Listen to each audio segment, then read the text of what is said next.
Hello दोस्तों, इस episode में हम आगे देखते हैं कि वो दोनों रोग कल्टीवेटर्स उस मॉन्ग पर अटैक कर देते हैं, लेकिन वो मॉन्ग बड़ी आसानी से खड़े खड़े उनके अटैक से बच जाता है।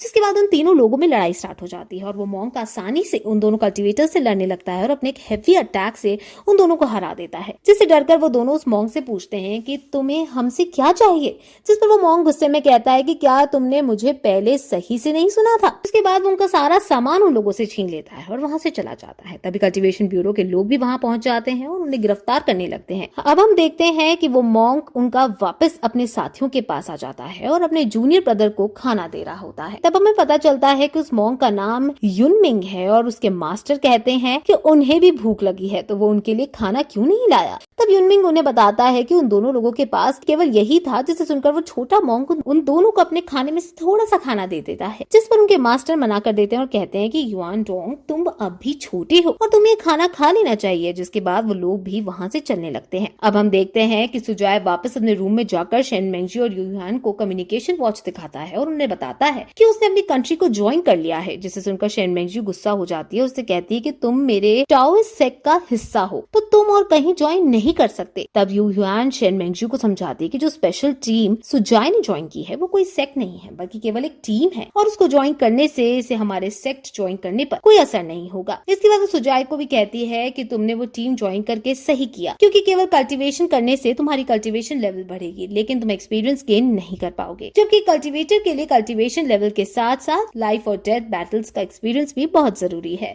उसके बाद यूहान सुजाय को स्टार वर्ल्ड में जाकर नील करने को कहती है। जिसके बाद वो उसे बताती है कि अब तुम्हें स्पेशल टीम ज्वाइन की है तो तुम्हें एक टेक्निक सिखाऊंगी, लेकिन उस टेक्निक को तुम कहीं शो नहीं कर सकते, क्योंकि वो ऑल ड्रीम्स में काफी फेमस है और उस टेक्निक का यूज करके तुम किसी को भी बिना टच किए दूर से ही मार सकते हो। जिसे सुनकर शेन मेंगजी भी कहती है कि उसके सेक्ट के पास भी एक ऐसी टेक्निक है जिसके उससे वो अपने पास के सभी लोगों को उनकी पावर यूज करके ही मार सकता है। अब वो दोनों सुजाय को ये टेक्निक सिखाने लगती हैं और सुजाय भी बहुत जल्दी इन दोनों टेक्निक्स को बहुत जल्दी सीख लेता है, जिससे वो दोनों लड़कियां फिर से शॉक रह जाती हैं। अब ये सब सिखाने के बाद यूहान सुजाय को उसकी पावर्स यूज करने को कहती है और जब सुजाय उन टेक्निक्स को यूज करके दिखाता है तो वो दोनों लड़कियां काफी इंप्रेस होती है और सुजाय की तारीफ करती है। खुश होकर सुजाय और भी ज्यादा मेहनत करने की कहकर वहां से चला जाता है और प्रैक्टिस करने लगता है। उसके जाने के बाद यूहान शेन मेंगजी को बताती है कि उसे जिस चीज का डर था वही हुआ और स्टार स्प्रिंग ने सुजाय की स्पिरिचुअल एनर्जी को अब्सॉर्ब करना स्टार्ट कर दिया है। जिसे सुनकर शेन मेंगजी डर जाती है और उससे पूछती है कि क्या इससे सुजाय ठीक रहेगा। तब यूहान उसे बताती है कि स्टार स्प्रिंग में अभी केवल सुजाय की 30% एनर्जी अब्सॉर्ब की है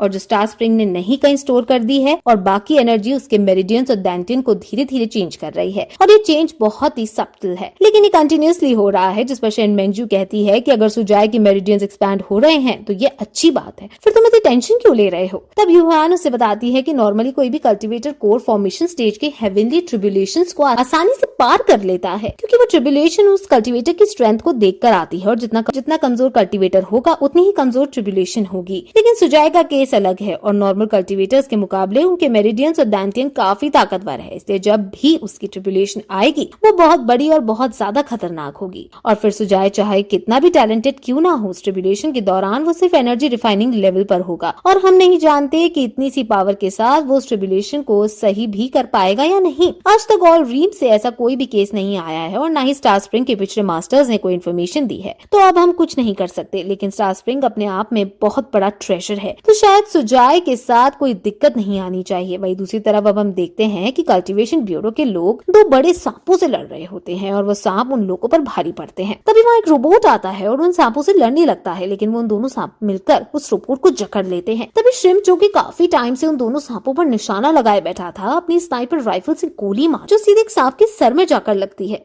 और उन दोनों सांपों की पकड़ ढीली हो जाती है। तभी उस रोबोट के अंदर से जाहू बाहर निकल कर आता है और अपनी तलवार से उन सांपों को मार देता है, जिसके बाद वो सांप गायब होने लगते हैं। तब हमें पता चलता है कि असल में वो ये लड़ाई एक वर्चुअल रियलिटी के अंदर लड़ रहे थे और ये उनकी ट्रेनिंग का एक पार्ट था। ट्रेनिंग खत्म होने के बाद शाओ अपने टीम मेंबर्स से कहता है कि आज सुजाय अपने टेस्ट के लिए आएगा और हमें उसका डेटा रिकॉर्ड करना है, और साथ ही वो अपने साथियों से सुजाय पर ज्यादा स्ट्रिक्ट होने से भी मना करता है। वही हम सुजाय को देखते हैं कि जो कि एक गाड़ी में बैठा होता है और कहीं जा रहा होता है। तभी वो ड्राइवर को जल्दी चलने को कहता है, जिस पर उसका ड्राइवर से पूछता है कि क्या वो अपनी गर्लफ्रेंड से मिलने जा रहा है, क्योंकि इतनी सुबह सुबह कोई भी इंसान सो रहा होता है और सुजय काफी एक्साइटेड भी दिख रहा है और उसमें इतनी लंबी जर्नी के लिए पैसे भी नहीं पूछे और टैक्सी में बैठ गया, जिससे ड्राइवर को लगता है कि वो जल्दी में है और अपनी गर्लफ्रेंड से मिलने जा रहा है। तब हम देखते हैं कि सुजय ब्यूरो पर पहुंच जाता है और एक आदमी इसकी इन्फॉर्मेशन श्रिम्प, जो कि उसका वाइस कैप्टन है, उसे देने जाता है, जिस पर श्रिम्प पूछता है कि तुमने उसे अंदर क्यों नहीं बुलाया। तब वो सोल्जर बताता है कि असल में सुजय टैक्सी का किराया नहीं दे सकता, इसलिए वो टैक्सी ड्राइवर उसे यहाँ अंदर नहीं आने दे रहा है। तभी श्रिम्प अपने आदमियों के साथ बाहर आता है और उनके स्वैग को देखकर वो टैक्सी ड्राइवर डर जाता है और बिना पैसे लिए ही वहां से चला जाता है।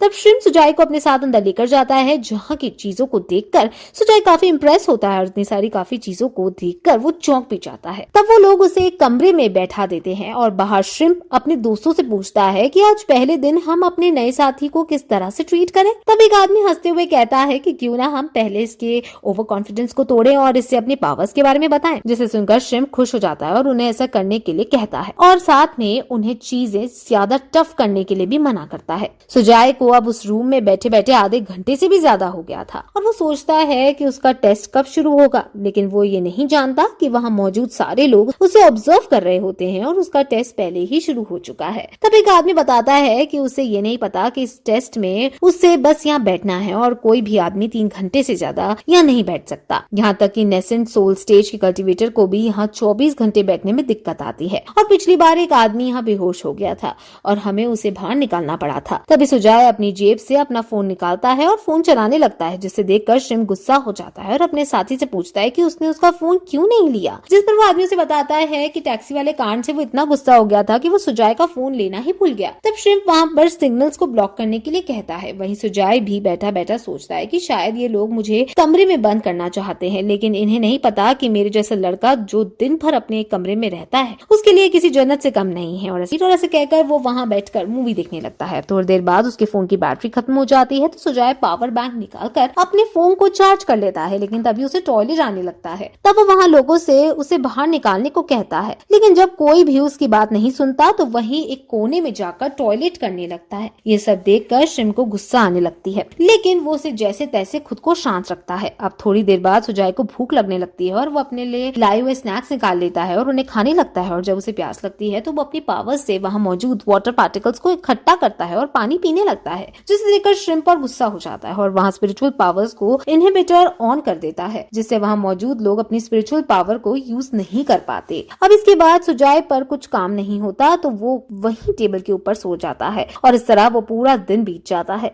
अब अगले दिन श्रिम्प देखता है कि स्पिरिचुअल रिस्ट्रेनिंग फॉर्मेशन को एक्टिवेट करने के बाद भी सुजय अपनी पावर्स को यूज कर पा रहा था, इसलिए गुस्से में होते हुए और ना चाहते हुए भी सुजय को उस रूम से बाहर निकाल लेता है और उस SSS लेवल टेस्ट रूम में डालने को कहता है। तब उसके आदमी उसे बताते हैं कि उनके पास SSS लेवल टेस्ट रूम का एक्सेस नहीं है और उस रूम को केवल कैप्टन राहु ही खोल सकते हैं। तब श्रिम्प राहु को बताते हैं कि सुजय रिस्ट्रेनिंग फॉर्मेशन के बाद भी अपनी पावर्स यूज कर पा रहा था, इसलिए वो उसे SSS लेवल टेस्ट रूम को खोलने को कहते हैं। तब वो लोग सुजय को उस कमरे से बाहर निकाल कर लाते हैं और बाहर आकर श्रिम्प उसे अपना नाम बताता है और उसे कहता है कि अब से तुम्हारा कैप्टन मैं और तुम मुझे कैप्टन श्रिम्प कहोगे, लेकिन सुजय उसके नाम को गलत बोलता है, जिससे श्रिम्प को गुस्सा आ जाता है और वो सुजय को पीटने की सोचने लगता है। लेकिन वो अपने गुस्से को शांत करके सुजय को बताता है कि उसके असली टेस्ट अब से शुरू है, जिसके बाद वो उसे उसकी स्पीड चेक करने के लिए दौड़ने को कहता है और दौड़कर दूसरी दीवार पर लगे बटन को ऑन करके आने को कहता है। अब जैसे सुजय दौड़ना स्टार्ट करता है तो वो बहुत तेज दौड़ने लगता है और इससे पहले श्रिम्प कुछ बोल पाता सुजय